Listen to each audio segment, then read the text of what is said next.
Welcome guys, स्वागत है आप सभी लोगों का हमारे इस क्लास में। लगातार जारी है सीजी हिस्ट्री की क्लासेस और सीजी हिस्ट्री की इस क्लास में आज हम देखने वाले हैं लोकल डायनेस्टी ऑफ छत्तीसगढ़। ठीक है, कहने का मतलब है स्थानीय जो राजवंश है छत्तीसगढ़ की, उसकी हम चर्चा करेंगे। ठीक है, स्थानीय राजवंश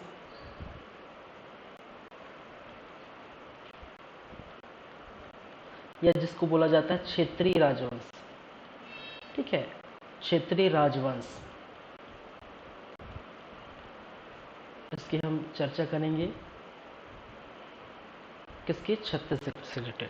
तो आगे बढ़ते हैं, लेकिन फिलहाल पिछले क्लास में हमने बात की थी। ठीक है, पिछले क्लास में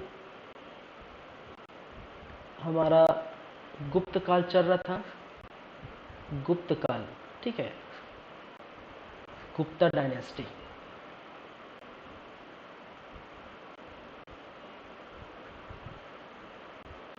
गुप्ता डायनेस्टी। ठीक है, तो गुप्त काल चल रहा था, इसके अंदर हम बात कर रहे थे गुप्त वंश के प्रमुख शासकों के बारे में। और प्रमुख शासक आप देखें, प्रमुख शासक और प्रमुख शासक के रूप में हमने बात की थी सबसे पहले समुद्रगुप्त की। ठीक है, थोड़ा सा इस पर हम चर्चा किए थे। फिर हम बात करेंगे रामगुप्त के बारे में, फिर चलेंगे चंद्रगुप्त, चंद्रगुप्त द्वितीय, चंद्रगुप्त द्वितीय। फिर फोर्थ नंबर में कुमारगुप्त, कुमारगुप्त। फिर फिफ्थ नंबर में आप देखेंगे भानुगुप्त। क्या है? भानुगुप्त। ठीक है, तो लोकल डायनेस्टी तो देखेंगे ही। ठीक है, छत्तीसगढ़ के स्थानीय राजवंश या क्षेत्रीय राजवंश की भी चर्चा करेंगे, लेकिन पिछला क्लास थोड़ा बाकी रह गया था।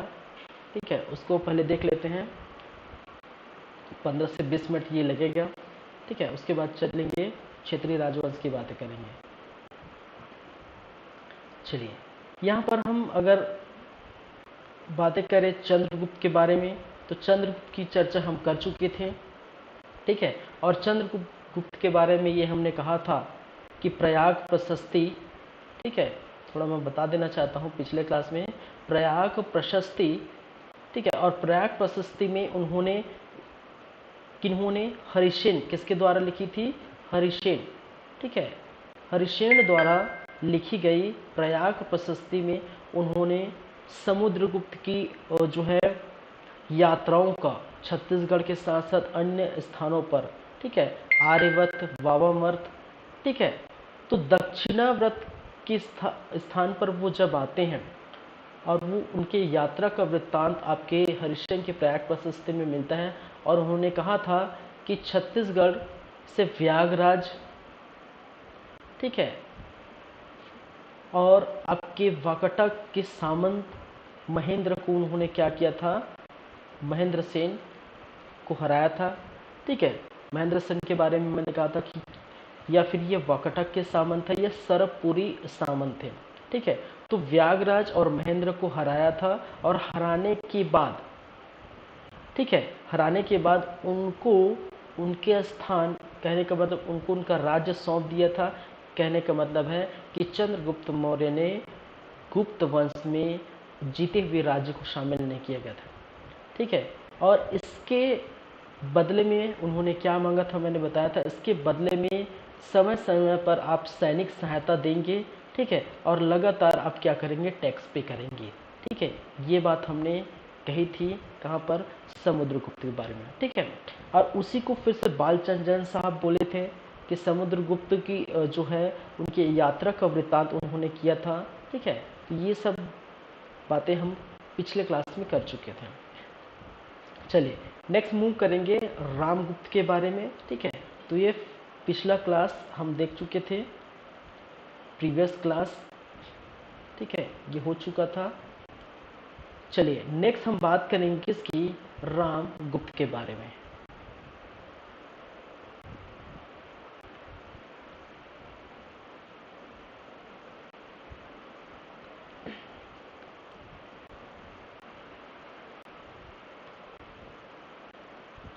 दूसरा नेक्स्ट क्या है, राम गुप्त।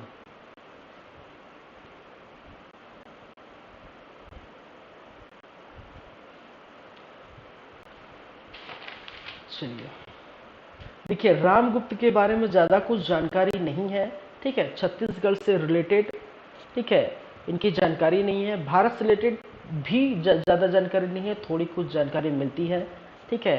इनके कुछ जो है इनकी पत्नियों का मैटर हुआ रहता है, तो वो जब मैं भारत के इतिहास की बात करूँगा, ठीक है, तब हम बात करेंगे, ठीक है। उनकी पत्नी को उठा के ले जाता है वगैरह वगैरह, बहुत सारी बातें जो भारत के इतिहास से संबंधित हैं। चलिए, फिलहाल छत्तीसगढ़ से रिलेटेड ऐसी कोई जानकारी नहीं मिली है। जानकारी सिर्फ इतनी मिली है कि सिक्का आपको देखने को मिला है, कहाँ पर, ठीक है, बाण बरद दुर्ग, बाण बरद दुर्ग, बाण बरद दुर्ग में आपको रामगुप्त से रिलेटेड जो है सिक्के प्राप्त हुआ है, ठीक है। तो ये इसकी जानकारी है, ज़्यादा कुछ है नहीं इसके अंतर्गत। चलिए, थर्ड नंबर में अगर बात करें तो चंद्रगुप्त द्वितीय। चंद्रगुप्त द्वितीय, चंद्रगुप्त द्वितीय एक बहुत बड़ा प्रतापी शासक था, ठीक है। और इन्हीं के शासनकाल के समय, ठीक है, नवरत्न हुए थे, ठीक है, कालिदास वगैरह हो गए, ठीक है, आपके जो है बीरबल वगैरह हो गए, बहुत सारे जो है नवरत्न जो है, मुल्ला दो प्याजा, बहुत सारे जो है नवरत्न यहाँ पर आपको देखने को मिलेगा, ठीक है। तो ये जो नवरत्न है वो आपको देखने को मिले, लेकिन हम ये सभी चीज़ें डिस्कस भारत के इतिहास में पढ़ेंगे। छत्तीसगढ़ से रिलेटेड बस इतनी जानकारी मिलती है कि देखिए, मैंने स्टार्टिंग कहा था कि आपके गुप्त वंश की जो है, गुप्त वंश, ठीक है, गुप्त वंश, और गुप्त वंश के जो समकालीन थे, ठीक है, समकालीन, तो मेन जो समकालीन शास्त्र और जो थे वो तो या फिर आपको नल वंश देखने को मिलेगा, ठीक है, साथ ही साथ वाकटक वंश, वाकटक वंश, ठीक है, नल वंश और वाकटक वंश, फिर पल्लव, चोल, चालुक्य, पांड्य, कदम, ये सारी बातें हमने कर चुके थे, ठीक है। तो ये क्या चल रहा है, गुप्त वंश। तो गुप्त वंश के समकालीन जो शासक थे, ठीक है, वाकटक वंश के एक शासक का नाम आपको देखने को मिलता है, ठीक है, रुद्रदेव सेकेंड, ठीक है, क्या है, रुद्रदेव सेकेंड, ठीक है। ये कौन है, वाकटक। और यहाँ पर प्रभावती, प्रभावती, ठीक है, और प्रभावती कौन है, चंद्रगुप्त द्वितीय की पुत्री।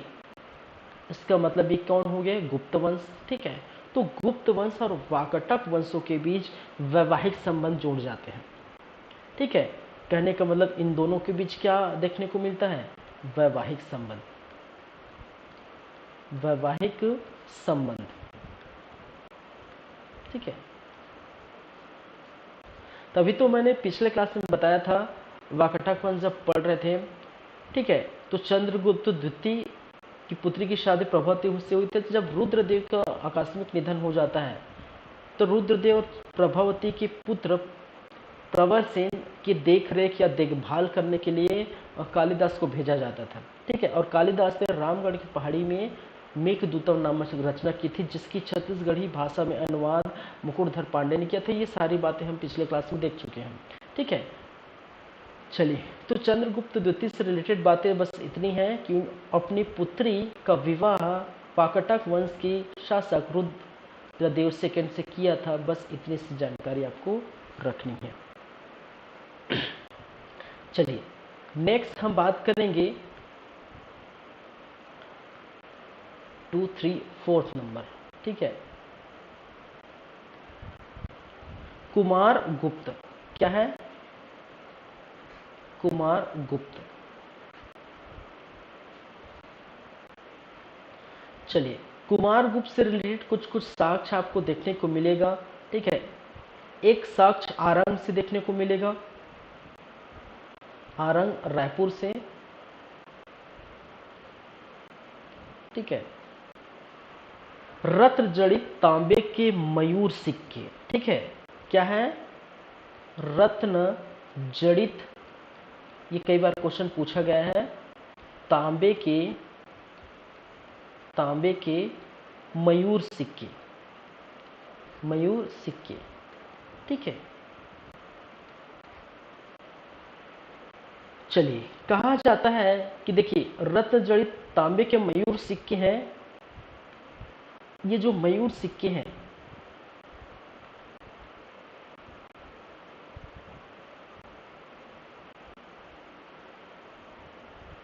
ठीक है, ये जो मयूर सिक्के हैं, एक तरफ तो क्या आपके जो है क्या बने रहते हैं? मयूर बने रहते हैं, मोर बने रहते हैं। जैसे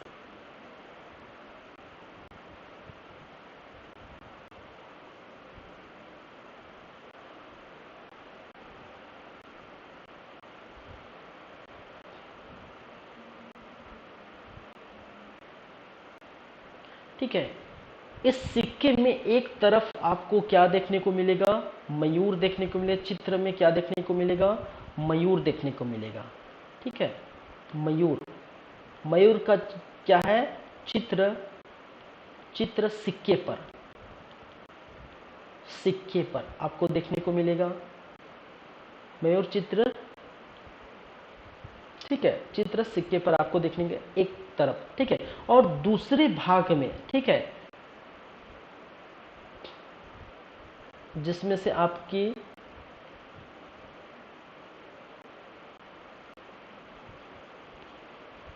दूसरी भाग में, अगर पहली भाग ये है, पहली भाग ये है, सिक्के के दो भाग होते हैं।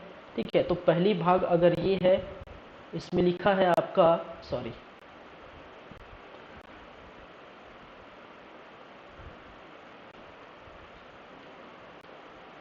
पहली भाग, ठीक है, दो भाग होते हैं।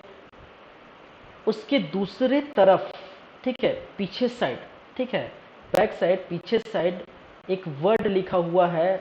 ठीक है, क्या लिखा हुआ है? परम भागवत महाधिराज जी कुमार दित्य। बहुत लंबा नाम है।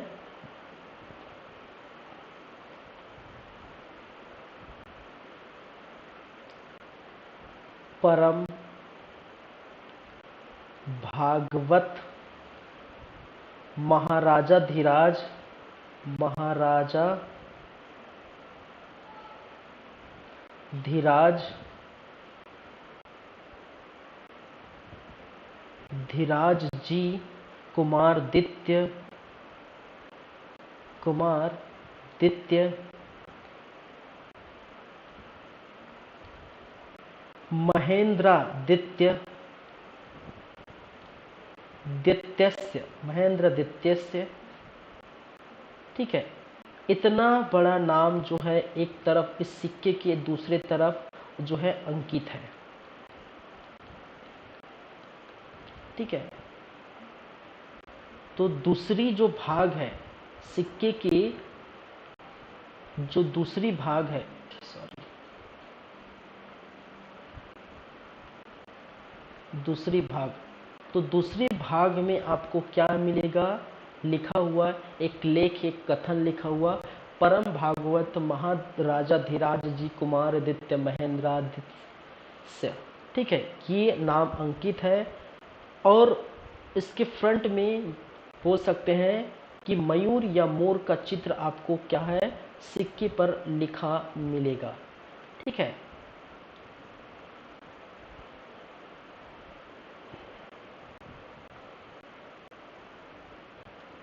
क्या है? मयूर चित्र सिक्के पर। ठीक है, तो ये सारी बातें रिलेटेड है किसके? आरंग से मिला है, कुमार गुप्त से रिलेटेड है। ये पहली बातें हो गई। इसकी दूसरी बातें करेंगे, सॉरी,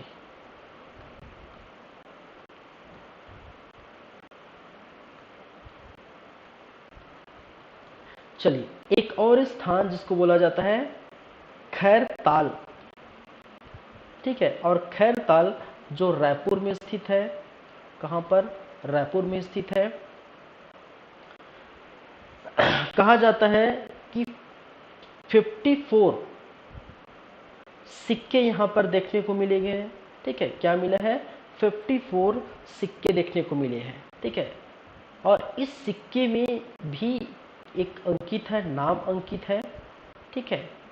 ये जो सिक्का है, इस सिक्के पर आपका जो एक नाम अंकित है, ठीक है, महाराजा द्वितीय, सॉरी महेंद्र द्वितीय, ठीक है, अंकित।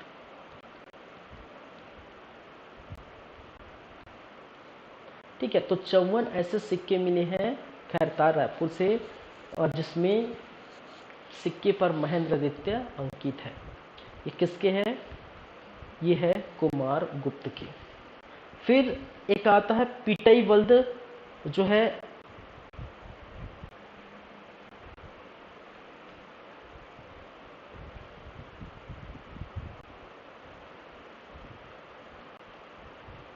पिटई बल्द, ठीक है।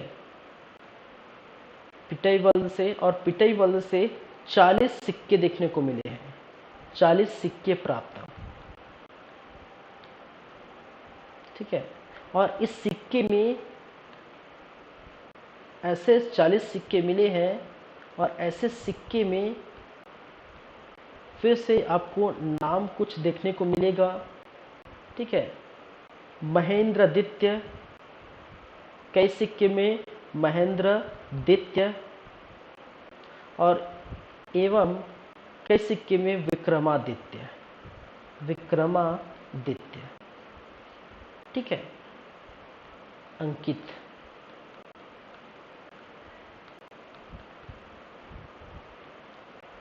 तो नाम अंकित है महेंद्र द्वितीय, विक्रमादित्य, ठीक है, जहां पर 40 सिक्के मिले पिटईवल से, ठीक है। खैरताल रायपुर से 54 सिक्के मिले, इसमें महेंद्र द्वितीय जो है नाम अंकित है। और इसके पहले मैं बताया कुमारगुप्त से रिलेटेड आरंग रायपुर से रत्न जड़ित, ठीक है, तांबे के ऐसे सिक्के जिसमें रत्न जड़ित मयूर के सिक्के मिले हैं। एक भाग में मयूर का चित्र बना हुआ है, और दूसरी भाग में परम भागवत महाराजाधिराज जी कुमारादित्य महेंद्रादित्य, ये लिखा हुआ है, ये अंकित है, ठीक है। तो कुमार गुप्त के बारे में इतनी जानकारी आप याद रखें। चलिए,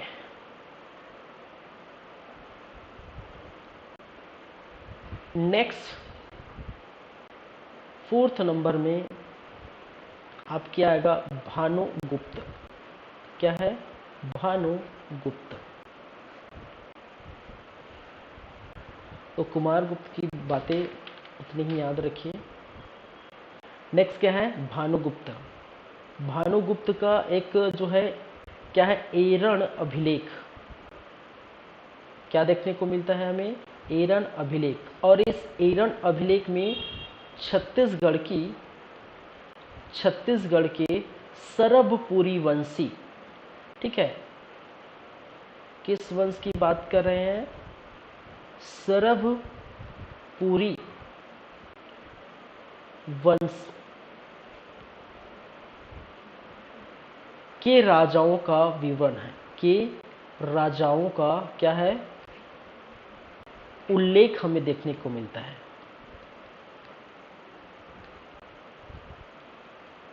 ठीक है, कई बार एक क्वेश्चन पूछा गया है सीजी पीएससी और सीजी व्यापम में, ठीक है। एरन अभिलेख जो है भानुगुप्त के एरन अभिलेख में छत्तीसगढ़ के सरभपुरी वंशों के राजाओं का उल्लेख है, ठीक है। तो एरन अभिलेख में छत्तीसगढ़ में किन राजाओं का उल्लेख है? पांडु वंश, नलवंश, सरभपुरी वंश, ठीक है, सोमवंश, ऐसे क्वेश्चन पूछे जाते हैं।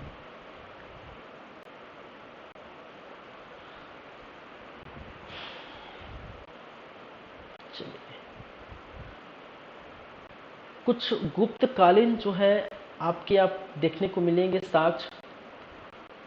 गुप्तकालीन छत्तीसगढ़ से रिलेटेड गुप्तकालीन स्थल,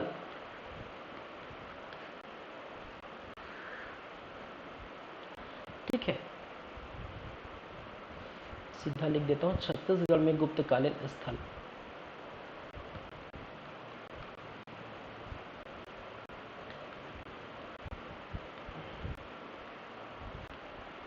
गुप्तकालीन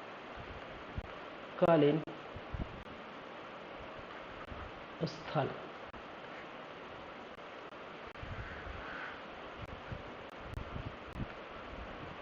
चलिए, एक आपको देखने में मिलेगा ताला गांव, ठीक है, बिलासपुर का ताला गांव, कहाँ पर, बिलासपुर में, ठीक है। और बिलासपुर के इस ताले गांव में विष्णु मंदिर, विष्णु मंदिर क्या है,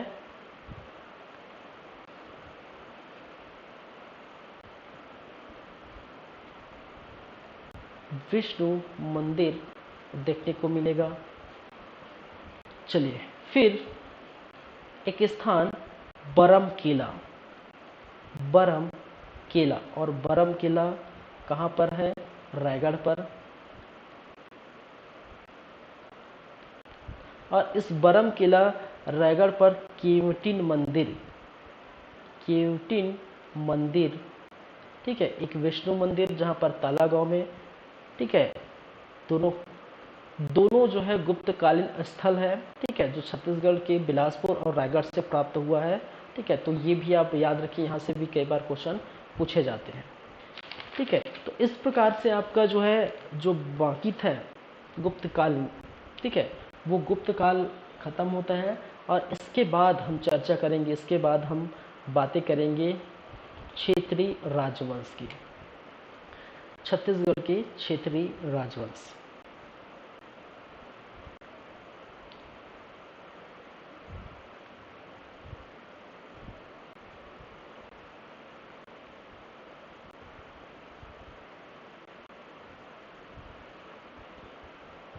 ठीक है, छत्तीसगढ़ के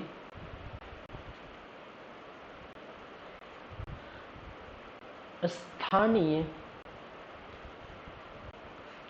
या क्षेत्रीय राजवंश।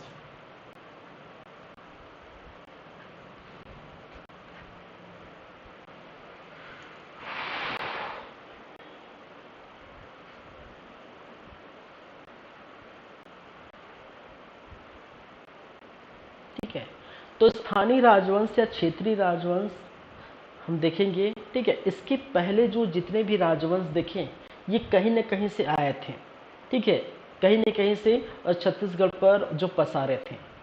जैसे वाकाटक की बात करें तो वाकाटक वंशों का जो स्थान था वो आपके जो है महाराष्ट्र, उत्तरी महाराष्ट्र, ठीक है, उत्तरी महाराष्ट्र और बरार के जो हिस्से हैं वहाँ तक जो सीमित था, ठीक है। और वहाँ से छत्तीसगढ़ से टच हुए थे और वहाँ से नल वंशों से उनका युद्ध हुआ था, ठीक है, और थोड़ा पैर पसारे थे यहाँ पर छत्तीसगढ़ में।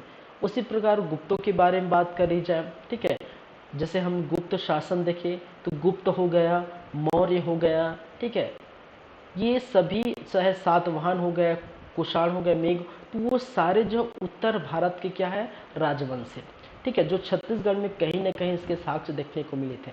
लेकिन प्रॉपरली अगर बात की जाए कि छत्तीसगढ़ के स्थानीय निवासी या स्थानीय राजवंश या क्षेत्रीय राजवंश, कहने का मतलब जो लोकलाइट छत्तीसगढ़ से ही है, ठीक है, तो उन्होंने इस स्थान पर शासन किया है, राज किया है, उसकी चर्चा यहाँ हम करेंगे, ठीक है।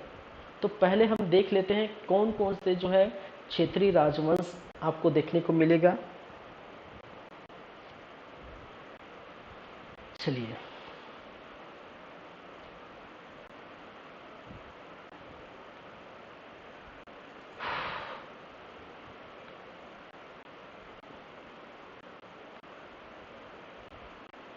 प्रमुख अगर जो वंश की बात की जाए, प्रमुख वंश, ठीक है, क्या है, प्रमुख वंश। और प्रमुख वंश में नाम आपको देखने को मिलेगा सबसे प्रथम है राजा ऋषि तुल्य वंश। तुल्य वंश, ठीक है। तो लगभग ये पांचवी से छठवीं शताब्दी के आसपास जो है देखने को मिला था। दूसरी बातें, पर्वत द्वारा वंश, पर्वत द्वारक वंश और पर्वत द्वारक वंश आपको देखने को मिलेगा। ये भी लगभग 5वीं से 6वीं शताब्दी तक बहुत कम जो है समय के लिए, ठीक है, आपको देखने को मिलेगा। फिर वहीं पर एक शासन जो नल वंश कहलाता है, एक वंश जिसको बोलते हैं नल वंश, ये भी लगभग 5वीं से 12वीं सदी तक जो है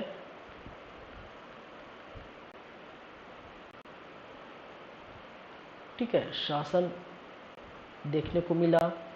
फिर आपके शरभपुरी वंश, शरभपुरी वंश,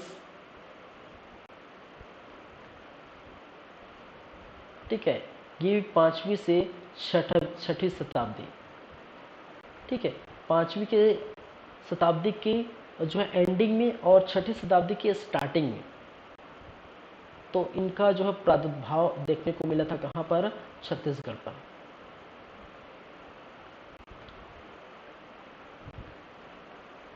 फिर आपको देखने को मिलेगा शरभपुरी के बाद आपका पांडु वंश, पांडु वंश, ठीक है, ये 6वीं और 7वीं शताब्दी में पांडु वंश, ठीक है। चलिए 7वीं शताब्दी से लेकर 8वीं शताब्दी तक ये क्या है, पांडु वंश से लेकर 8वीं शताब्दी तक ये पांडु वंश आपको देखने को मिलेगा। और पांडु वंश की 2 शाखा है, एक सिरपुर के पांडु और दूसरा मैकाल के पांडु, ठीक है, सबकी चर्चा करेंगे। साथ ही साथ बाण वंश, ठीक है, ये 9वीं शताब्दी में आपको देखने को मिलेगा बाण वंश, ठीक है। तो छत्तीसगढ़ के स्थानीय निवास और भी आपके देखने को मिलेगा सोमवंश, ठीक है, साथ ही साथ नागवंश, कलचुरी वंश, ठीक है, ये सभी हम देखेंगे धीरे धीरे। फिलहाल तो अभी इतना को हम देख लेते हैं। चलिए, अगर देखा जाए छत्तीसगढ़ की बात की जाए तो कुछ स्थान जहां पर आप देखेंगे, ये जो स्थान है ये आपका कोरबा, क्या है, कोरबा के आसपास, ठीक है, कोरबा। चलिए, ये जो आप स्थान देख रहे हैं ये आपको पता है, ये आपका गरियाबंद, क्या है, गरियाबंद। ये आपका क्या है, महासमुंद,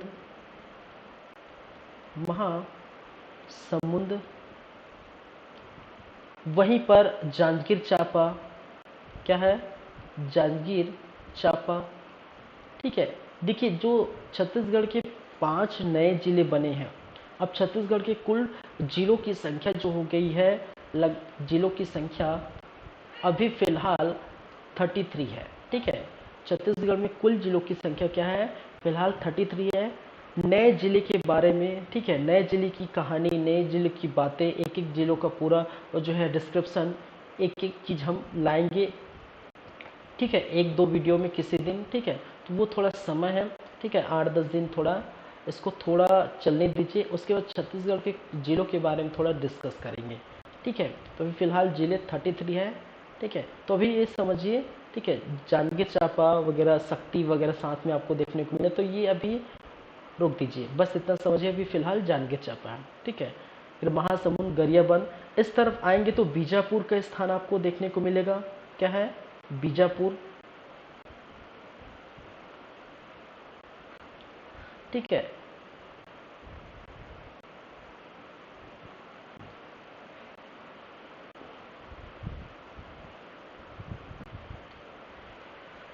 बीजापुर,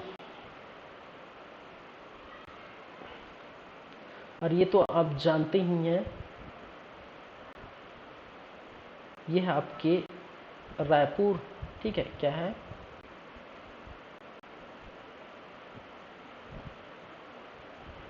रायपुर।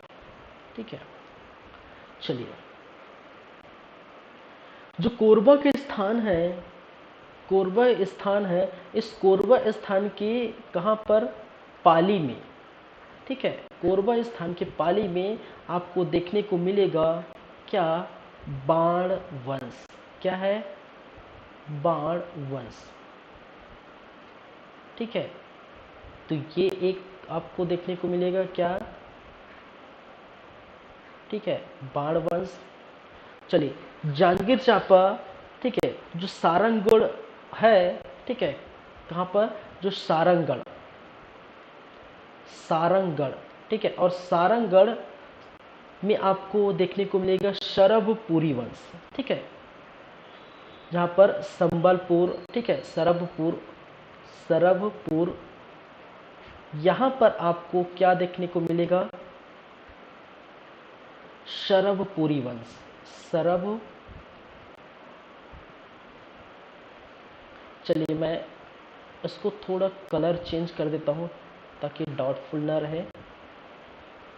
यहाँ पर आपको मिलेगा बाण वंश। वंशों को मैं इस प्रकार से ग्रीन कलर में लिख देता हूँ। ठीक है, यहाँ पर आपको सरभपुरी वंश,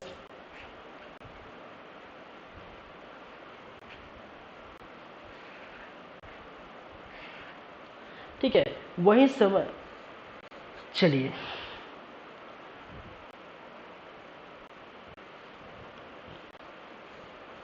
महासमुंद में आपके, महासमुंद के स्थान पर आपके जो है सिरपुर देखने को मिलेगा। ठीक है, यहीं पर है, क्या है? सिरपुर।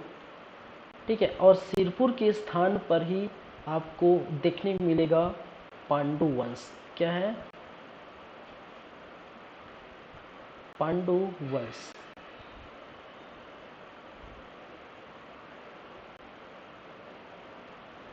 चलिए, गरियाबंद, ठीक है, गरियाबंद के देवभोग, कहाँ पर? देवभोग, और देवभोग नामक स्थान, ठीक है, आपको देखने को मिलेगा पर्वत द्वारक वंश। क्या है? पर्वत द्वारक वंश, पर्वत द्वारक वंश। वहीं पर बीजापुर में पुष्करी भोपालपट्टनम, ठीक है, क्या है? पुष्करी भोपालपट्टनम। इस पुष्करी भोपालपट्टनम में आपको देखने को मिलेगा नलवंश। क्या है? नल वंश।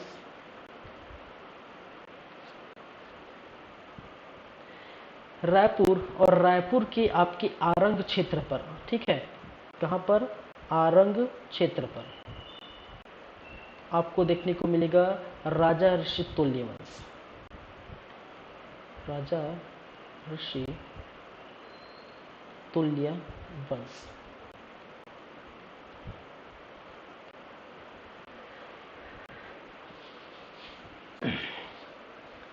ठीक है, तो ये जो जिले की संख्या है वो अभी फिलहाल जो है नहीं देखेंगे।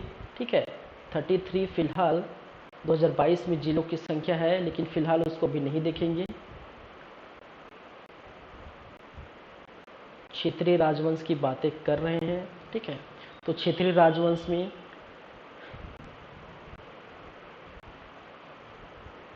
पीछे ये मैंने राजवंश के पूरे जो है लिस्ट आपके सामने रख दिया हूँ। ठीक है, कौन कौन से राजवंश हम पढ़ेंगे एक एक करके। राजश्री तुल्य वंश पर्वत द्वारा, ठीक है, जहाँ पर राजश्री तुल्य वंश आरंग क्षेत्र में, ठीक है, यहाँ पर भी आप लिख सकते हैं आरंग, रायपुर। पर्वत द्वारा वंश आपकी जो है गरियाबंद, गरियाबंद, ठीक है, देवभोग, देवभोग, फिर नल वंश।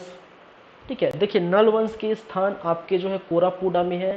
ठीक है, एक तो जो है बीजापुर, बीजापुर, ठीक है, प्लस उड़ीसा, उड़ीसा कोरापुटा, कोरापुट। ठीक है, ये भी हम मैं यहाँ पर लिख लूँगा। ठीक है, शरभपुरी वंशी की जो शासन आप देखने को मिलेगा वो कहाँ मिलेगा, वो जांजगीर चांपा सारंगगढ़ साइड। ठीक है, कहाँ पर, सारंगगढ़, सारंगगढ़ के आसपास आपको शरभपुरी वंश के, पांडु वंश सिरपुर, सिरपुर आपके महासमुंद, यहाँ पर बाण वंश। ठीक है, ये कोरबा पाली, कोरबा पाली में आपको बाण वंश आपको देखने को मिलेगा। ठीक है, तो ये एक्चुअली यहाँ मेरा वीडियो चल रहा है तो दिक्कत हो जाएगा, लेकिन मैं फिर भी इसे लिख दिया हूँ वहाँ पर। ठीक है, फिर भी इसे मैं आगे लिख दिया हूँ, कोई दिक्कत नहीं होगा। नेक्स्ट में जाएंगे तो इस प्रकार से जितने भी आप वंश देख रहे हैं, ठीक है, उस वंश के स्थान, ठीक है, वो आप याद रखिए। चलिए अब एक एक करके आगे बढ़ेंगे।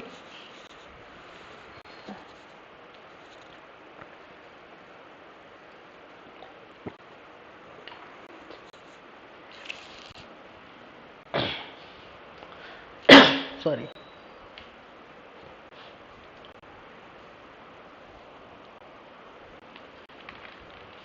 चलिए तो सबसे पहली बात करेंगे किसकी, आरंग में उपस्थित राजा ऋषि तुल्य वंश की। ठीक है,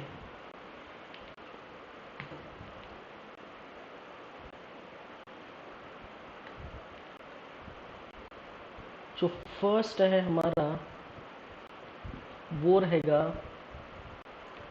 राजा ऋषि तुल्य वंश।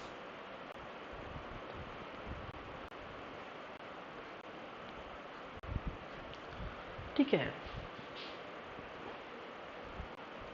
इसको कभी कभी सूरा वंश भी बोला जाता है। क्या है, इसको कभी कभी क्या बोलते हैं, सूरा वंश भी बोलते हैं।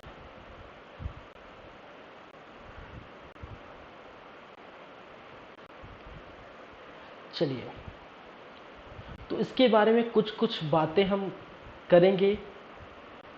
तो क्षेत्रीय, ये क्या है, ये प्रथम, ठीक है, छत्तीसगढ़ के प्रथम क्षेत्रीय राजवंश कहे जाते हैं। ठीक है, तो ये लिख लीजिए, छत्तीसगढ़ के प्रथम क्षेत्रीय राजवंश। ठीक है, छत्तीसगढ़ के प्रथम क्षेत्रीय राजवंश कौन है, राजा ऋषि तुल्य वंश। ठीक है, चलिए और समय की बात की जाए, किस समय तक अगर बात की जाए, तो जस्ट मैंने कहा 5वीं से 6वीं शताब्दी, 5वीं से 6वीं शताब्दी तक ये कार्य करते रहे। चलिए गुप्त संवत, एक चीज आपको देखने को मिलता है, गुप्त संवत। ठीक है, गुप्तों ने क्या किया था, अपनी कैलेंडर जारी की थी। ठीक है, गुप्त संवत 282। ठीक है, और ये कौन कहता है, राय बहादुर हीरालाल। ठीक है, राय बहादुर हीरालाल, हीरालाल। ठीक है, गुप्त संवत गुप्तों ने अपनी कैलेंडर जारी की थी। ठीक है, 282 गुप्त संवत। और इससे ये पता चलता है कि कहीं न कहीं राजा ऋषि तुल्य वंश जो है गुप्तों की अधीनता स्वीकार कर ली थी। ठीक है, इससे ये पता चलता है कि कहीं न कहीं जो है राजा ऋषि तुल्य वंश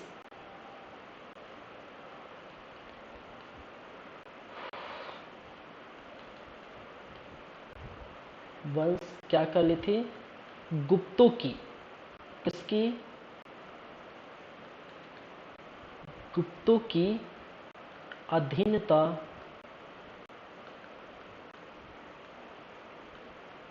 स्वीकार कर ली थी। ठीक है,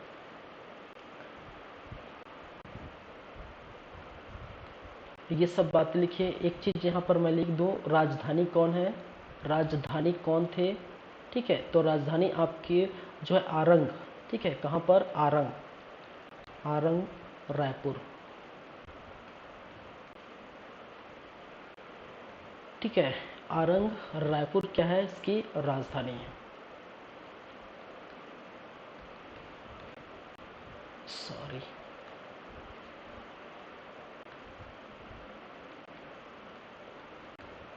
चलिए ठीक है। तो राजसी तुल्य वंश के बारे में, छत्तीसगढ़ के प्रथम क्षेत्रीय राजवंश, 5वीं से 6वीं शताब्दी तक इन्होंने शासन किए। राजधानी आरंग रायपुर में ये रह के शासन किए, और कहीं न कहीं ऐसा कहा जाता है कि राजर्षि तुल्य वंश की जो है वो अधीनता स्वीकार कर ली थी गुप्तों की। ठीक है, तो ये आप ध्यान में रखिए।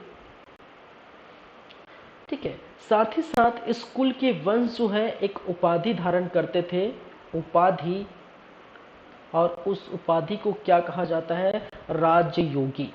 क्या है, राज्य योगी। ठीक है, राज्य योगी नामक जो है उपाधि धारण किया जाता था। ठीक है,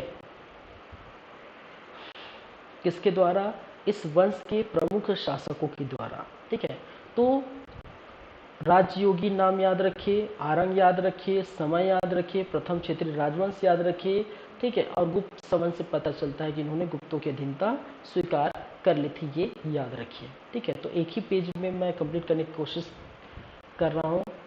चलिए, नेक्स्ट है राजा तुल्य वंश के प्रमुख शासक। ठीक है, चलिए, राजा ऋषि तुल्य वंश के प्रमुख शासक, प्रमुख शासक।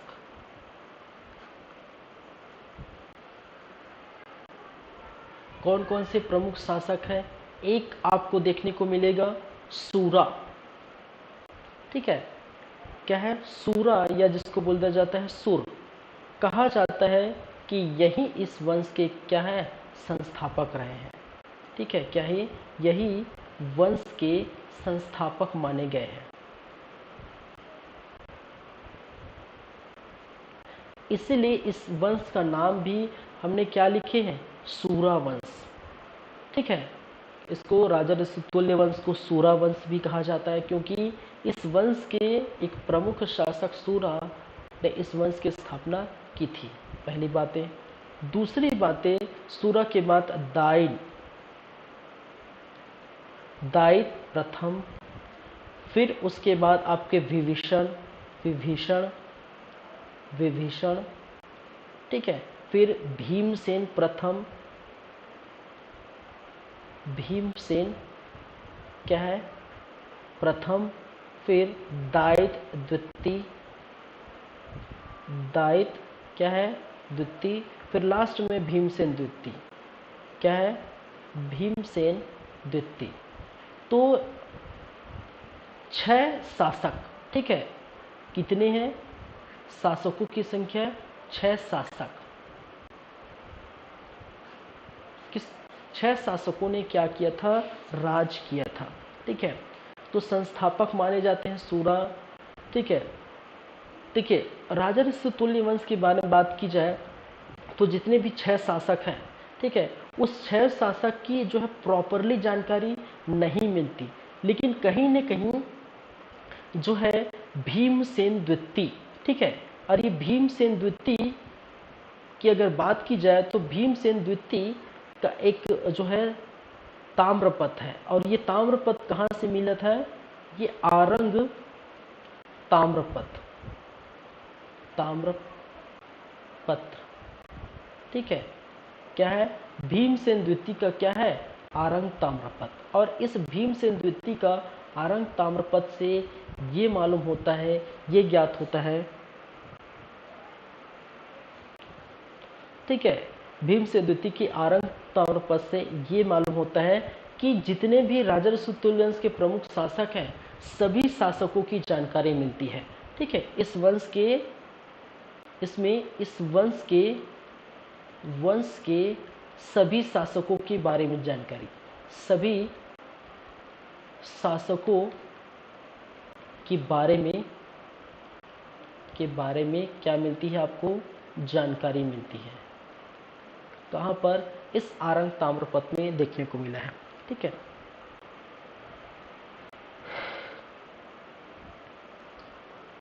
चलिए एक चीज और भीमसेन द्वितीय के बारे में ये भी मालूम पड़ता है इस ताम्रपत्र से। ठीक है, कि भीमसेन द्वितीय ने दो नाम हरिस्वामी, क्या है?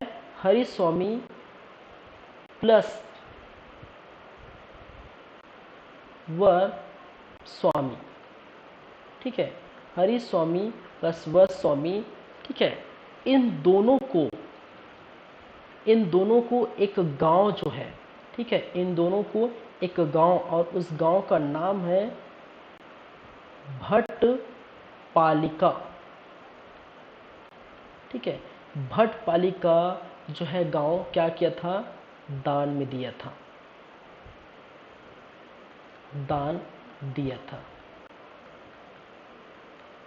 ठीक है, चलिए तो भीमसेन द्वितीय के आरंग ताम्रपत्र से क्या मालूम होता है कि इस वंश के सभी शासकों, एक मिनट, अगर यहाँ वीडियो चल रहा है देखना पड़ेगा।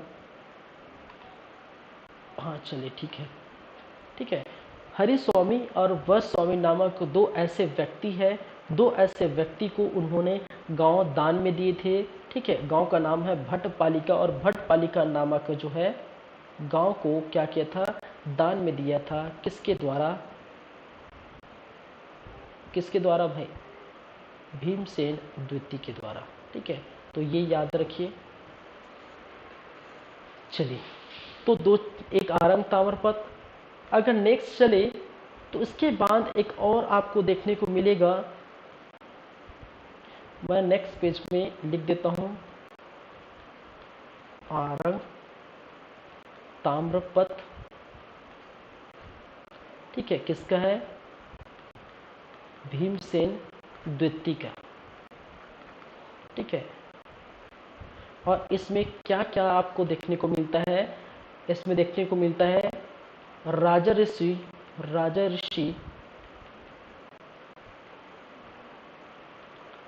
तुल्य वंश के राजाओं की जानकारी,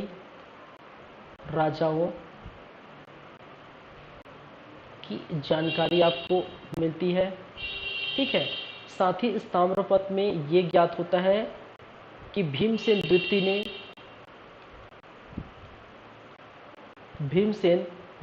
ने ठीक है,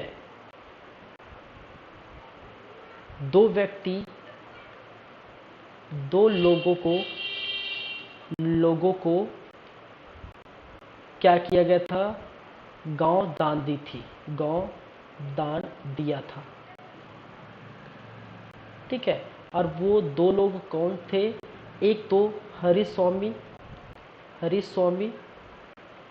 और दूसरा वरस्वामी। ठीक है, ये आप याद रखिए, इससे बेटर होगा यहाँ आपको अगर समझ ना आया है तो। चलिए नेक्स्ट है आपका, एक और है जिसको बोला जाता है खारवेल शिलालेख। ठीक है, क्या है? खारवेल शिलालेख। कहाँ पर मिला आपको? कलिंग की खारवेल शिलालेख। ठीक है, और कलिंग के शासक कौन है भाई? कलिंग के शासक कौन है? खारवेल। ठीक है, क्या है? कलिंग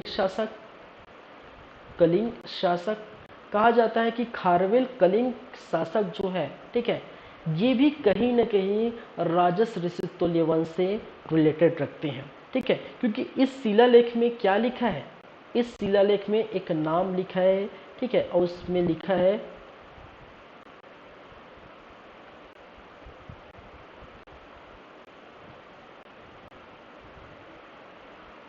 राजा ऋषि वंश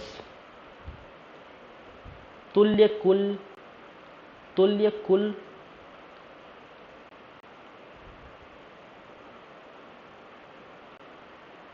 विंसुत। ठीक है, राजा ऋषि तुल्य कुल विंसुत। और ये आपको कहाँ देखने को मिलेगा? इस कलिंग में स्थित खारवेल का शिलालेख है। इस शिलालेख में क्या लिखा है? ये आपके जो है राजा ऋषि तुल्य कुल में क्या है, ये लिखा हुआ है। और इससे ये पता चलता है कि कहीं न कहीं राजा खारवेल किससे रिलेटेड है? राजा ऋषि तुल्य वंश से संबंध रखते हैं। ठीक है, तो कहीं न कहीं क्या है, खारवेल जो है तुल्य वंश से क्या रखते हैं? संबंध थे। ठीक है, तो इस आप ताम्रपत्र से देख के बता सकते हैं कि कहीं न कहीं क्या है, ये संबंध रखते थे। तो आरंग ताम्रपात भीमसेन द्वितीय का और खारवेल का शिलालेख कलिंग में स्थित है। वहां से आपको ये सारी जानकारी देखने को मिलती है। चलिए इसके बाद हम बढ़ेंगे नेक्स्ट में, और नेक्स्ट का जो है वो आपको देखने को मिलेगा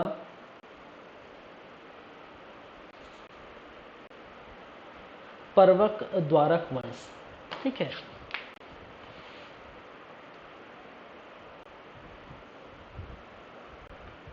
नेक्स्ट दूसरा वंश कौन है?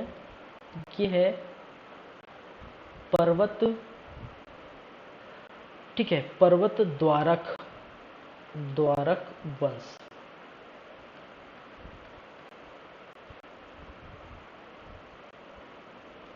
चलिए, और पर्वत द्वारक वंश इसी समय आपको देखने को मिलेगा। इस वंश के बारे में जानकारी हमें अगर बात की जाए तो किस क्षेत्र में स्थित है? क्षेत्र या स्थान। ठीक है, तो ये कहाँ पर है? देवभोग। और देवभोग स्थित है आपके गरियाबंद में। कहाँ पर?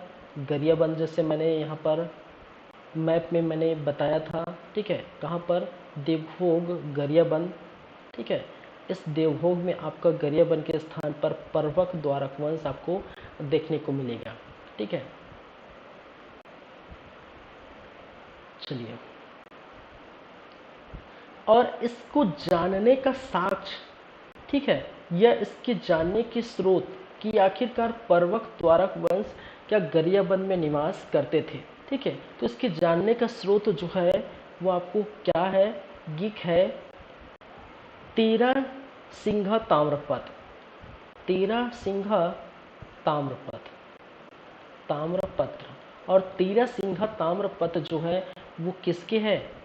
वो है आपके महाराजा तुष्टिकर। क्या है? महाराज तुष्टिकर।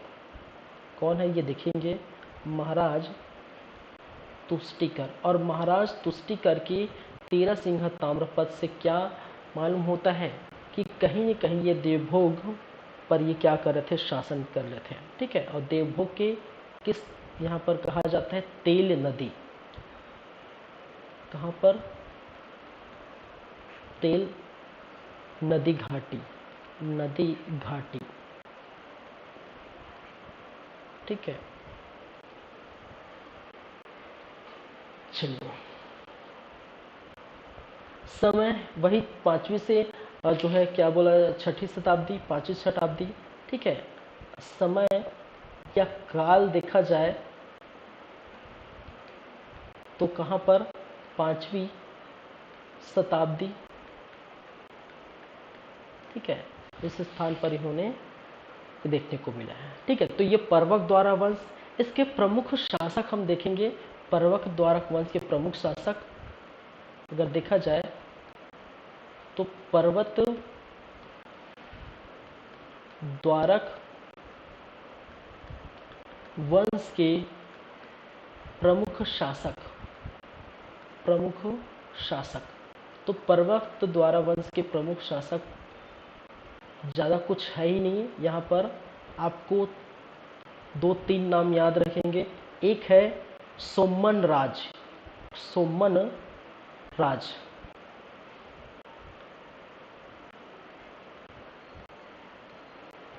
क्या है? सोमन राज। सोमन राज के बाद जो बनते हैं वो महाराजा तुष्टिकर, महाराज तुष्टिकर, तुष्टिकर। और महाराज तुष्टिकर के बाद आपको देखने को मिलेगा नंदराज, नंदराज देवा।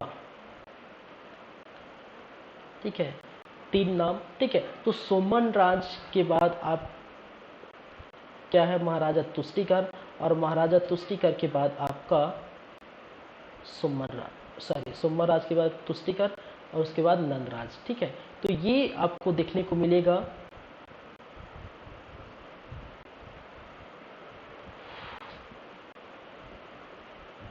चलिए, ठीक है, एक एक करके बातें करेंगे, ज़्यादा कुछ है ही नहीं इनके बारे में चर्चा करने हेतु।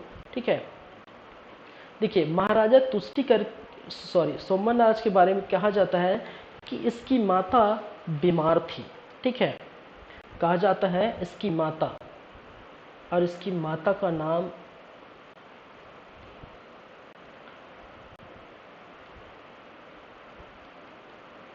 कौस्तुभेश्वरी। ठीक है, कौस्तुभेश्वरी, इसकी माता का नाम है कौस्तुभेश्वरी। ठीक है, और माता कौस्तुभेश्वरी क्या बीमार थी। बीमार होने के कारण, होने के कारण, ठीक है, देवभोग नामक स्थान को दान दिया था। ठीक है,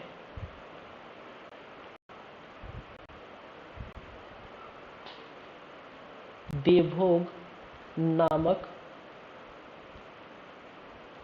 स्थान दान में दिया, दान में दिया। ठीक है, तो कितना बड़ा दानी है भाई।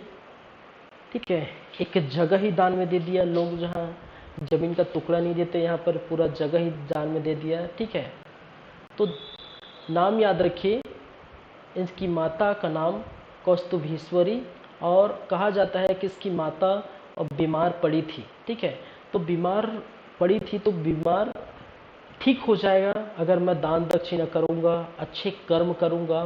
ठीक है, तो भाई साहब ऐसा थोड़ी होता है कि अच्छे कर्म दान दक्षिणा करने से बीमार ठीक हो जाएगा। ठीक है, जो भी है जिसकी जैसी मान्यता। तो दान दक्षिणा कर चुके थे भाई साहब, देवभोग नाम के स्थान को दान में दे दिए थे, और ये कामना कर रहे थे कि इसकी बीमार माँ वो ठीक हो जाएगी। ठीक है, तो इतनी ही जानकारी हमें जो है इस 13 सिंगा ताम्रपत्र से मिलती है, और इसमें इसकी माता को बेश्वरी को बीमार होने से बचाने के लिए दान में दिए थे, ऐसी जानकारी हमें मिली थी। फिर वही बात यहाँ पर महाराजा तुष्टिकर, महाराजा तुष्टिकर इन्होंने पर्वत द्वारा ग्राम को दान में दे दिया था। इन लोग दान दान खेल रहे थे लगता है। ठीक है, पर्वत द्वारक, ठीक है, ग्राम दान में दिए, दान में दिए। ठीक है,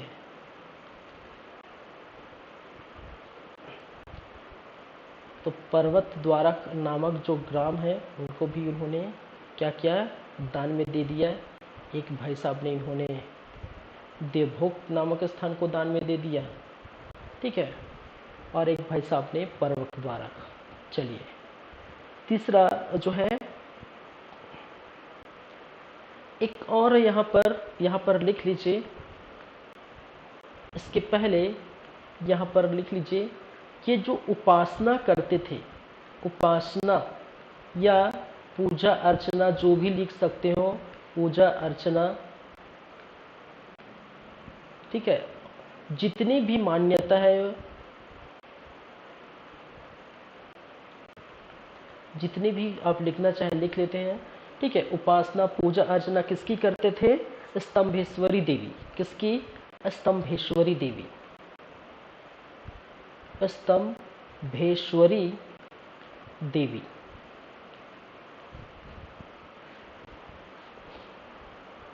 ठीक है।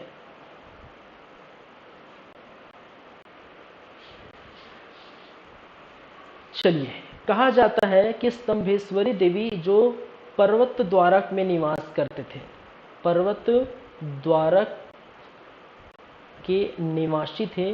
ठीक है, स्तंभेश्वरी देवी पर्वत द्वारक के क्या थे? निवासी थे और यहाँ पर निवास करते थे। ठीक है, तो पूजा अर्चना उपासना जो भी आप बोल सकते हैं वो किया जाता था। ठीक है, किस वंश के द्वारा? पर्वत द्वारक वंश के द्वारा। ठीक है, ये पर्वत द्वारक पर निवास करते थे। इसकी जो देवी है वो स्तंभेश्वरी देवी। ठीक है, तो क्षेत्र समय देवभोग।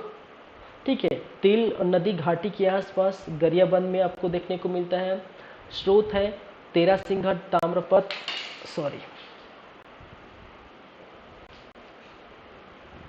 स्रोत है तेरासिंघट ताम्रपत्र जो महाराजा तुष्टिकर से आपको देखने को मिला है। ठीक है, ये बहुत इंपॉर्टेंट है, याद रखिए। ठीक है, किससे? महाराज तुष्टिकर का क्या है? तेरासिंघट ताम्रपत्र। समय या काल जो है 5वीं शताब्दी के आसपास। उपासना पूजा अर्चना जिसमें वो ध्यान मग्न होती थे। ठीक है, ये इस वंश के जो है लोगों के द्वारा, इस वंश के शासकों के द्वारा। तो वो कौन है? वो स्तंभेश्वरी देवी, और जो पर्वत द्वारक की में क्या करते थे? निवास करते थे। वहीं दूसरी तरफ हम बात की पर्वत द्वारा वंश के प्रमुख शासक, और प्रमुख शासक में सोमन राज प्रथम, उसके बाद द्वितीय आपको जो है महाराज तुष्टिकर, तृतीय नंबर में नंदराज देवा।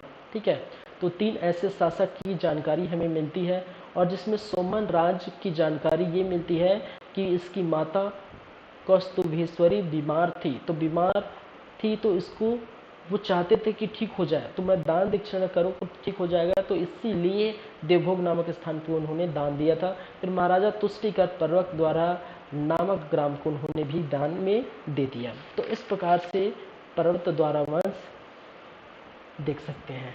चलिए,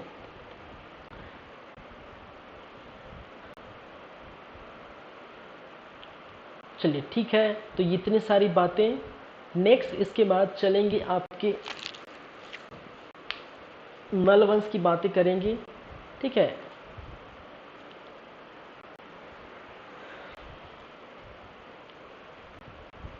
चलिए, इसके बाद 3rd नंबर में पहला आपका राजसूतुल्य वंश हो गया, दूसरा पर्वत द्वारा वंश हो गया, और तीसरा आपका है नल वंश। क्या है? नल वंश। ठीक है, जो कि 5वीं से 6वीं शताब्दी तक जो है आपको देखने को मिला।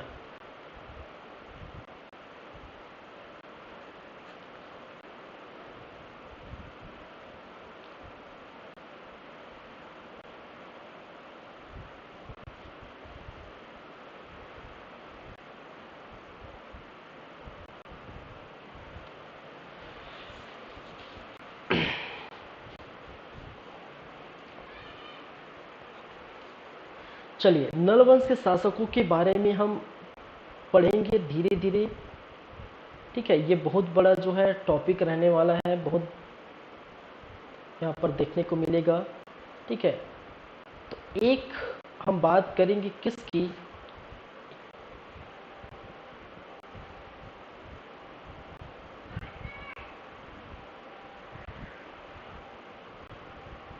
चलिए, सर्वप्रथम ठीक है इसकी जानकारी का स्रोत हम देखेंगे। ठीक है, जानकारी के स्रोत।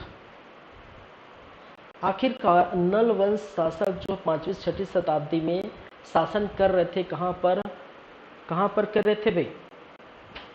पुष्करी, भोपालपट्टनम। ठीक है, चलिए, कोरापुट उड़ीसा। एक और चीज़ें मैं यहाँ पर बताने वाला था, ध्यान से निकल गया। ठीक है, मैप में अगर चले तो मैप में अगर देखेंगे तो यहाँ पर एक स्थान है। ठीक है, ये वाला स्थान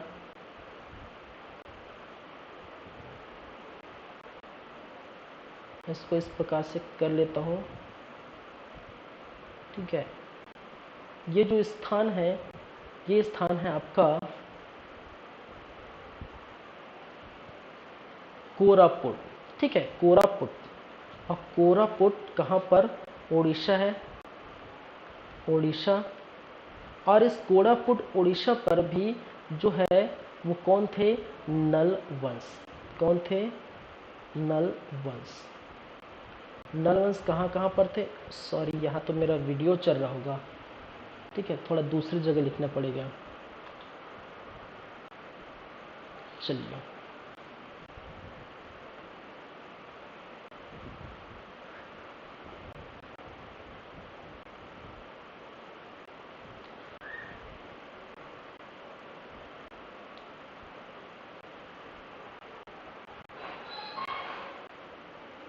ये है आपका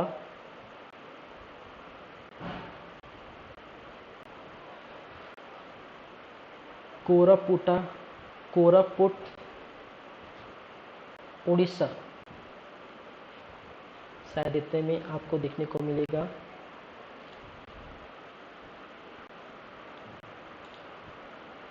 चलिए, समझ आ जाएगा, उड़ीसा कोरापुट। ठीक है, चलिए, इस कोरापुट उड़ीसा में आप देखेंगे यहाँ पर भी आपको क्या है? नल वंश। ठीक है,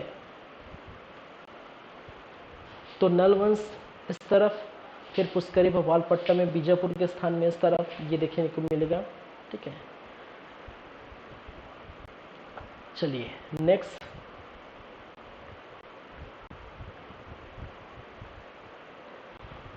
तो सबसे पहले हम चलेंगे जानकारी के स्रोत। ठीक है, फिर इसकी राजधानी, राजधानी क्या है वो देखेंगे। फिर इसके बारे में बात करेंगे, शासन का क्षेत्र, शासन क्षेत्र कहाँ पर आपको देखने को मिलेगा ये हम देखेंगे। फिर राज्य का विस्तार, राज्य विस्तार कहाँ कहाँ तक देखने को मिला था वो देखेंगे। फिर इनके प्रमुख शासक क्या है? प्रमुख शासक किसकी? नल वंश के प्रमुख शासक के बारे में जानकारी देखेंगे। ठीक है, तो इतनी सारी बारे में हम बात करेंगे।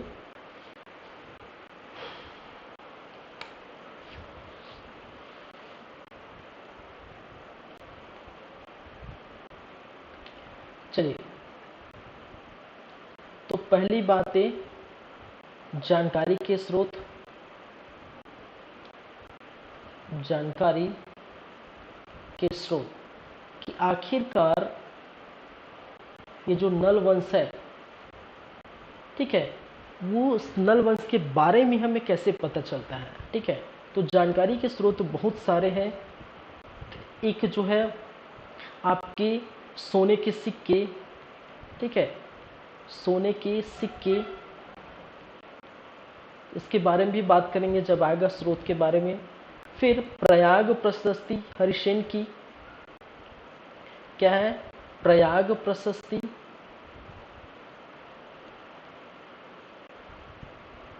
हरिसेन की प्रयाग प्रशस्ति। ठीक है, फिर प्रभावती गुप्त का जो है ऋद्धिपुर अभिलेख,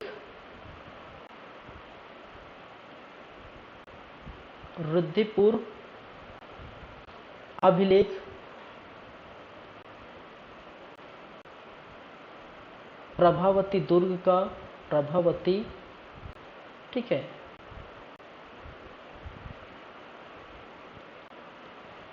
गुप्त का क्या है? ऋद्धिपुर अभिलेख। फिर आपका पुलकेशिन द्वितीय का एहोल अभिलेख, एहोल प्रशस्ति, एहोल अभिलेख। ठीक है, किसका? पुलकेशिन द्वितीय का, पुलकेशिन द्वितीय। फिर आपको देखने को मिलते हैं नंदीवरम का उदयन, उदयंती रमन। ठीक है, उदयंतीरन, इस ताम्रपत्र, ताम्रपत्र।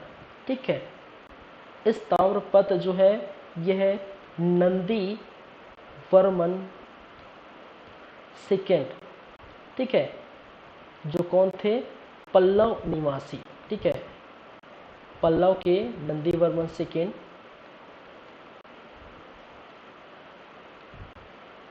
6 नंबर में आप देखेंगे वायु पुराण एवं ब्रह्म पुराण।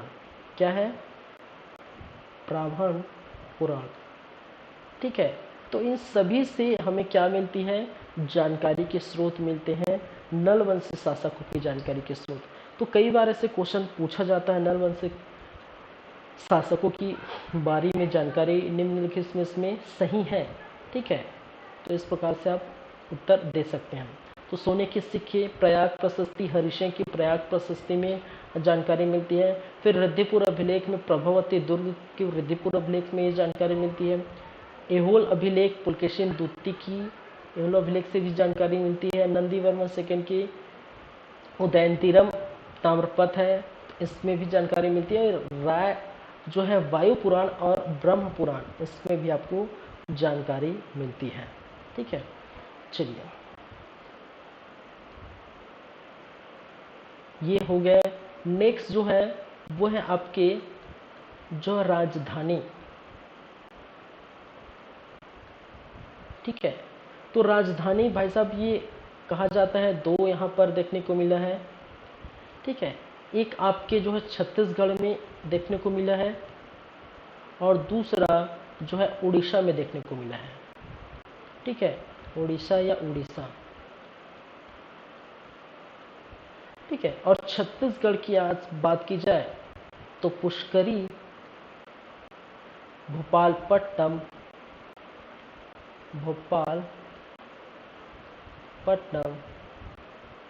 बीजापुर। वहीं पर उड़ीसा की बात की जाए, ठीक है, तो उड़ीसा में आपकी कोरापुट कहाँ पर, उड़ीसा में, ठीक है। तो दो स्थानों पर कोरापुट उड़ीसा छत्तीसगढ़ में आपके जो है पुष्करी, भोपालपट्टनम। चलिए, ये हो गए दो चीजें। थर्ड है आपके राज्य का विस्तार। चलिए, इसके पहले कुछ इसके शासन क्षेत्र,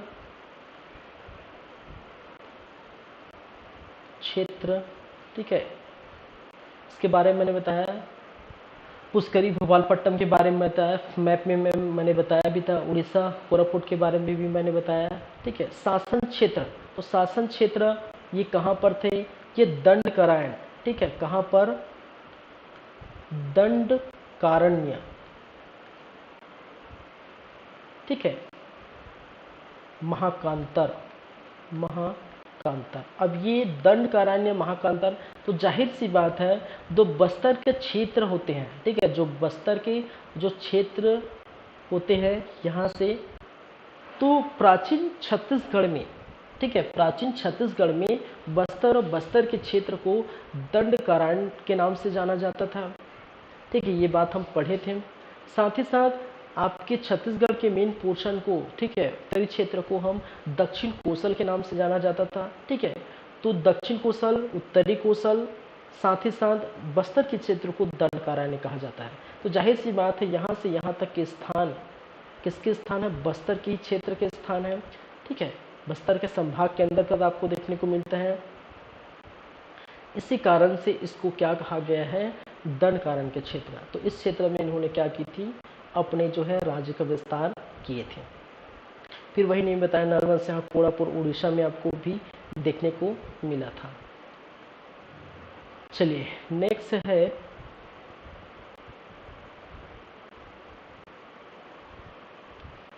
ये हो गया दंडकारण्य और महाकांतर। में अच्छे से इसको लिख भी देता हूँ।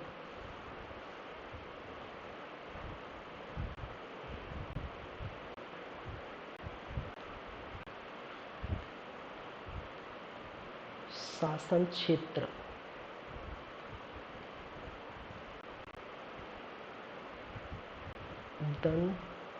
दंडकारण्य या फिर महाकांता।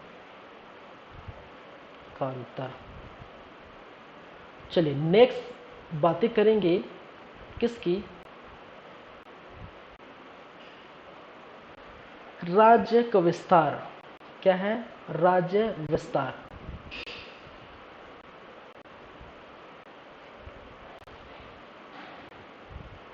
ठीक है, और राज्य का विस्तार आपको कहाँ कहाँ देखने को मिलेगा, विदर्भ, कहाँ पर है ये, महाराष्ट्र।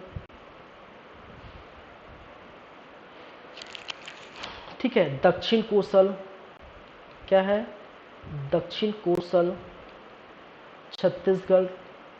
ठीक है, फिर बस्तर, कांकेर,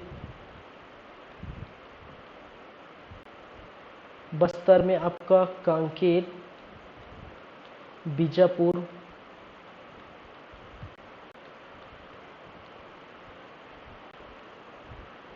फिर आपका कोरापुर। ठीक है, उड़ीसा। ठीक है, यही बात आप देख रहे हैं। चलिए अगर थोड़ा हम देखें तो हमने पिछले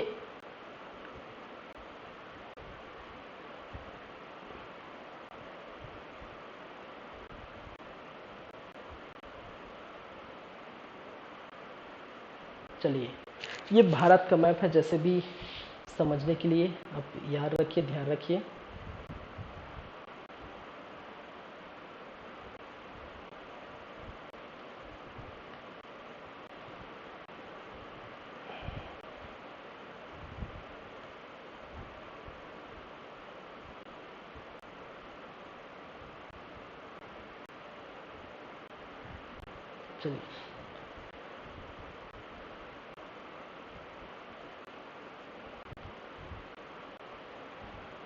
चलिए ये भाई सब श्रीलंका है, इससे कोई मतलब नहीं है।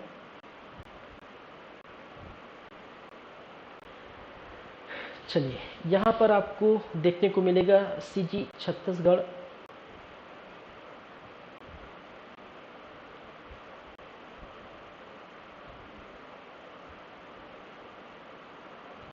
ठीक है,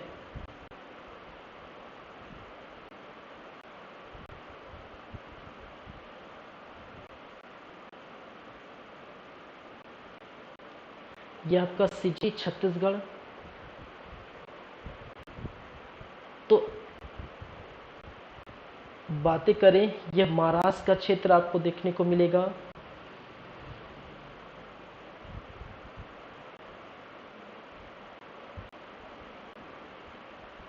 ठीक है,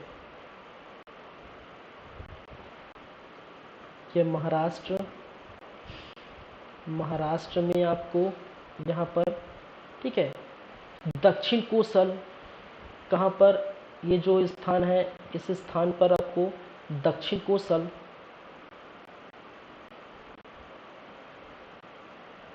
दक्षिण कोसल। ठीक है, फिर बस्तर के क्षेत्र में मैंने बताया, यहाँ पर आपको देख क्या है, बीजापुर। ठीक है, क्या है ये, बीजापुर। फिर ऊपर जाएंगे तो ये वाला स्थान जो आप देख रहे हैं वो क्या है, कांकेर। क्या है, कांकेर। कोरापुट उड़ीसा। ठीक है, ये स्थान है आपका उड़ीसा,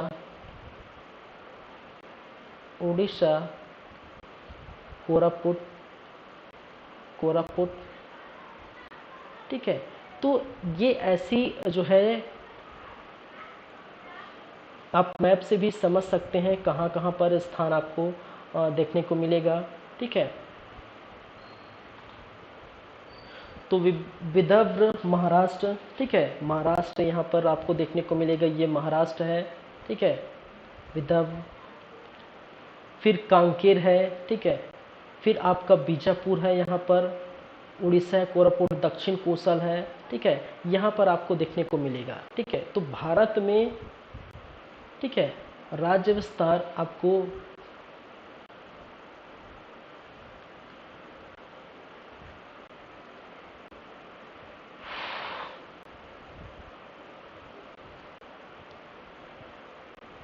चलिए, ये सभी चीज़ें हैं। तो इसको देखिए, मैप जितना देखिए जितना अच्छा होगा, जब मैप से जितना अच्छा समझेंगे, ठीक है, उतना बेहतर होता जाता है।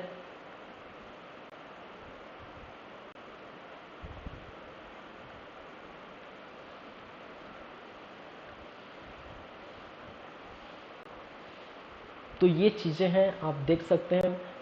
राज्य विस्तार, कई बार ऐसे क्वेश्चन फंस जाते हैं, याद रखिए, ऐसे क्वेश्चन कई बार एग्जाम में फंस जाते हैं, ठीक है।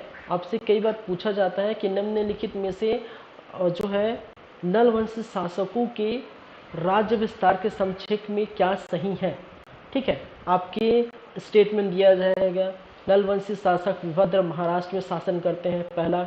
दूसरा, नल वंशी शासक दक्षिण कोसल के साथ साथ बस्तर में जो है वो करते थे, स्थान शासन करते थे। फिर फोर्थ वन पूछा जाएगा, कोरापुट उड़ीसा में इनका शासन जो है देखने को मिला था। और आपको पूछेगा 1-2 सही है, 2-3 सही है, इनमें से सब सही है, इस प्रकार से क्वेश्चन पूछे जाते हैं, ठीक है। तो आप जो है ऐसी चीज़ों में फंस जाएंगे, ठीक है। तो इसलिए आप ध्यान में रखिएगा ये सारी बातें राज्य विस्तार के संक्षेप में। चलिए, तो ये हो गए कुछ बातें, राजधानी, जानकारी के स्रोत, नलवंशी शासकों के बारे में, ठीक है। तो आपका जानकारी के स्रोत हो गया, राजधानी हो गया, शासन क्षेत्र हो गया, राज्य विस्तार हो गया। अब बात करेंगे प्रमुख शासन, ठीक है, कौन कौन से ऐसे प्रमुख शासन हुए हैं उसकी भी चर्चा कर लेते हैं, ठीक है। तो नल वंशियों के, ठीक है, या फिर नल वंश के प्रमुख शासक, प्रमुख शासक,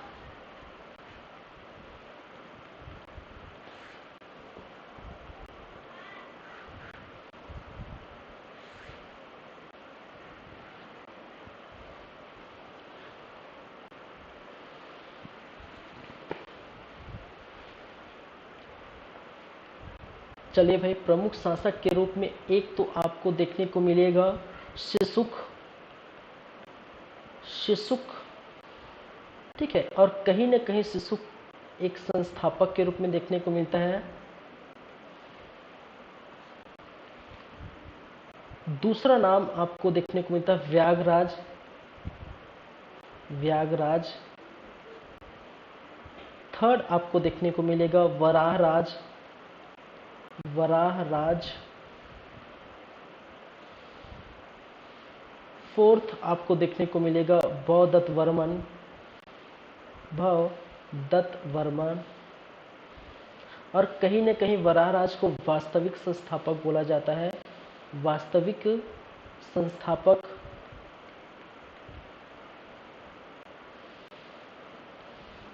ठीक है। फिफ्थ नंबर में अर्थपति भट्टारक, अर्थपति भट्टारक, भट्टारक।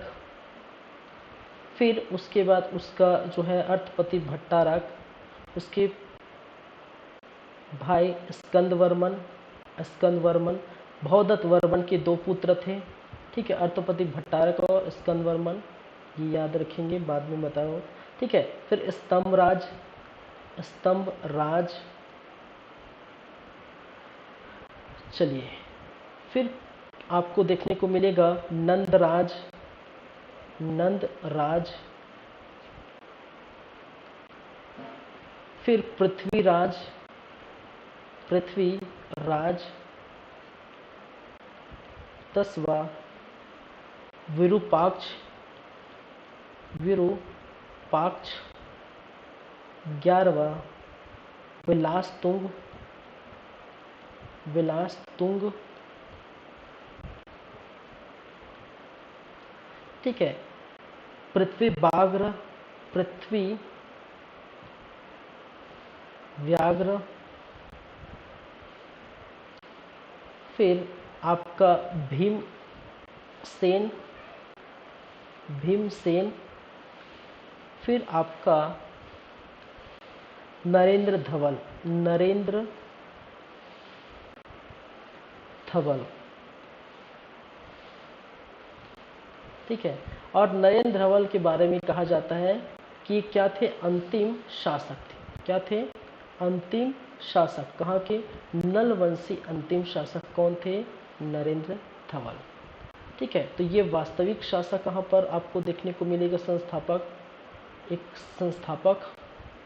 ठीक है, तो ये सारी चीजें हैं।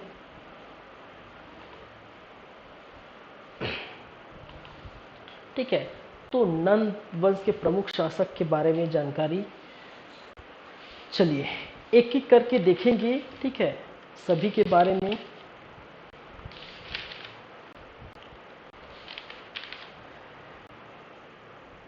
ठीक है, तो एक एक करके देखेंगे। लेकिन हमारा टाइम जो है आज यहीं तक रहने वाली है। ठीक है, क्योंकि समय हो चला है हमारे क्लास का। आगे नलवंशी शासक, ठीक है, फिर बाकी जो है शासकों के बारे में हम बात करेंगे। बाकी जो आप देखेंगे, ठीक है, राजर्षि तुल्य हो गया, पर्वक, फिर नल, सरपपुर, पांडु, फिर बाणवंश। तो इस प्रकार से हम आगे चलेंगे। तो फिलहाल आज की क्लास यहीं खत्म करते हैं। ठीक है, नेक्स्ट क्लास में सरपपुर, पांडु।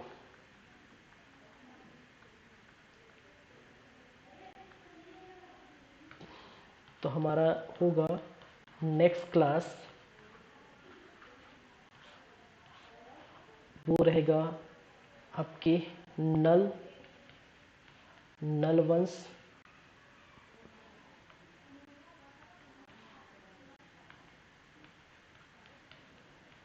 को कंप्लीट करेंगे। नलवंश,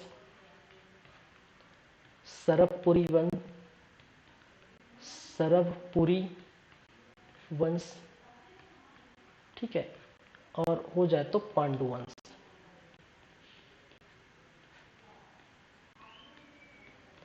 ठीक है, चलिए